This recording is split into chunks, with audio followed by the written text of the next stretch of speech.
നമസ്കാരം. പിന്നോക്ക അവസ്ഥയിൽ സഞ്ചരിച്ച ശുക്രൻ. വിഷുവിന് തൊട്ടു മുൻപ് ഇവരിൽ ദോഷങ്ങൾ ശക്തം. സമ്പത്തിൻ്റെയും സമ്പൽ സമൃദ്ധിയുടെയും ഗ്രഹമാണ് ശുക്രൻ. ശുക്രൻ ഒരു വ്യക്തിയുടെ ജാതകത്തിൽ ശുഭകരമാകണമെങ്കിൽ അവർക്ക് ജീവിതത്തിൽ സൗഭാഗ്യങ്ങൾ വർദ്ധിക്കുന്നതാണ്. സാമ്പത്തിക പ്രശ്നങ്ങൾക്ക് പരിഹാരം കണ്ടെത്താൻ സാധിക്കുന്നതുമാണ്. നിലവിൽ ശുക്രൻ പിന്നോക്കാവസ്ഥയിലാണ് സഞ്ചരിച്ചുകൊണ്ടിരിക്കുന്നത്.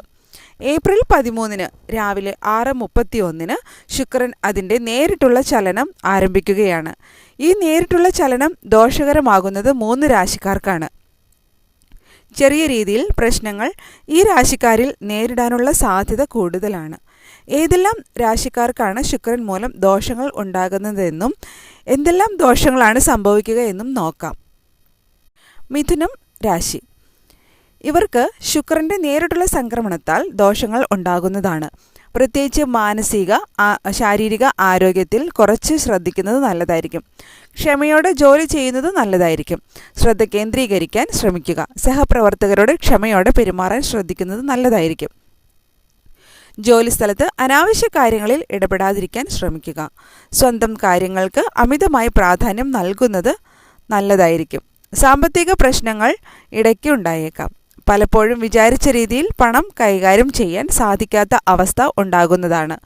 ബന്ധങ്ങൾ വഷളാകാതിരിക്കാൻ ശ്രദ്ധിക്കുന്നത് നല്ലതായിരിക്കും. ചിലവ് വർദ്ധിക്കാനുള്ള സാധ്യത കൂടുതലാണ്. ജീവിതത്തിൽ പ്രയാസം വർദ്ധിക്കുന്ന സമയം കൂടുതലായിരിക്കും ഏപ്രിൽ 13. ചില കാര്യങ്ങൾ ചെയ്തെടുക്കാൻ തടസ്സങ്ങൾ നേരിട്ടേക്കാം. കാര്യതടസ്സം നിരന്തരം നേരിടേണ്ടതായി വന്നേക്കാം. ബുദ്ധിപൂർവം ബന്ധുക്കളെ കൈകാര്യം ചെയ്യുന്നത് സ്വത്ത് തർക്കങ്ങൾ ഒഴിവാക്കാൻ സഹായിക്കുകയും ചെയ്യുക. കന്നി. ശുക്രൻ്റെ നേരിട്ടുള്ള സംക്രമണത്താൽ കന്നി രാശിക്കാർക്ക് പ്രശ്നങ്ങൾ നേരിടേണ്ടതായി വന്നേക്കാം. വെല്ലുവിളികൾ നിറഞ്ഞ ജീവിതമായിരിക്കും നിലനിൽക്കുന്നത്.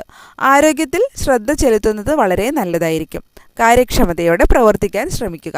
ഉത്കണ്ഠയും സമ്മർദ്ദവും നിറഞ്ഞ ജീവിതം ഉണ്ടായേക്കാം. പരീക്ഷാഫലം ഓർത്ത് ടെൻഷൻ അടിക്കാനുള്ള സാധ്യത കൂടുതലാണ്. മക്കൾ മൂലം വിഷമം അനുഭവിക്കാൻ യോഗം വരുന്നതുമാണ്. പല കാര്യങ്ങളും വിചാരിച്ച രീതിയിൽ ചെയ്തെടുക്കാൻ സാധിക്കാത്ത അവസ്ഥ ഇവർക്ക് വന്നേക്കാം. അകാരണമായി വിഷമം അനുഭവിക്കാൻ സാധ്യതയ്ക്ക് ഉണ്ട്. പ്രിയപ്പെട്ടവരിൽ നിന്നും വിഷമിപ്പിക്കുന്ന സംഭവങ്ങൾ ഉണ്ടായേക്കാം. ആത്മാർത്ഥതയോടെ ചെയ്ത പല കാര്യങ്ങൾക്കും ശരിയായ വിധത്തിൽ ഫലം ലഭിക്കാത്ത അവസ്ഥ ഉണ്ടായേക്കാം. പങ്കാളികൾക്കിടയിൽ ചില പ്രശ്നങ്ങൾ ഉണ്ടാക്കാനുള്ള സാധ്യത കൂടുതലാണ്. കരിയറിലും ബിസിനസ്സിലും പ്രതിസന്ധികൾ നേരിടേണ്ടതായിട്ട് വരും. തുലാം രാശിക്കാർ. ഈ രാശിക്കാർക്ക് ചില പ്രശ്നങ്ങൾ നേരിടേണ്ടതായി വരും. തുലാം രാശിയുടെ അധിപൻ ശുക്രനായതിനാൽ ശുക്രൻ്റെ സ്വാധീനവും ഇവരിൽ ശക്തമായിരിക്കും. സാമ്പത്തിക പ്രശ്നങ്ങൾ മുൻപത്തേക്കാൾ വർദ്ധിക്കാൻ സാധ്യതയുണ്ട്. അനാവശ്യമായി മറ്റുള്ളവർക്ക് പണം കടം നൽകാതിരിക്കാൻ ശ്രമിക്കുക. പങ്കാളിത്ത ബിസിനസ്സിൽ പ്രശ്നങ്ങൾ ഉണ്ടാകാനുള്ള സാധ്യത കൂടുതലാണ്. ബിസിനസ്സിൽ നഷ്ടങ്ങൾ ഉണ്ടാകാനുള്ള സാധ്യതയുണ്ട്. ശ്രദ്ധിച്ച് ഓരോ കാര്യങ്ങളും മുന്നോട്ട് പോവുക. പെട്ടെന്ന് തീരുമാനങ്ങൾ എടുക്കാതിരിക്കാൻ ശ്രദ്ധിക്കുക. ദമ്പതികൾക്കിടയിൽ പ്രശ്നങ്ങൾ പറഞ്ഞു പരിഹരിക്കാൻ ശ്രമിക്കുന്നതും നല്ലതായിരിക്കും. സ്വന്തം നേട്ടങ്ങൾക്കായി കാര്യങ്ങൾ ബുദ്ധിപൂർവ്വം നീക്കുന്നത് നല്ലതാണ്. ഈ സമയത്ത് കൂടുതൽ പണനിക്ഷേപങ്ങൾ നടത്താതിരിക്കാൻ ശ്രമിക്കുക.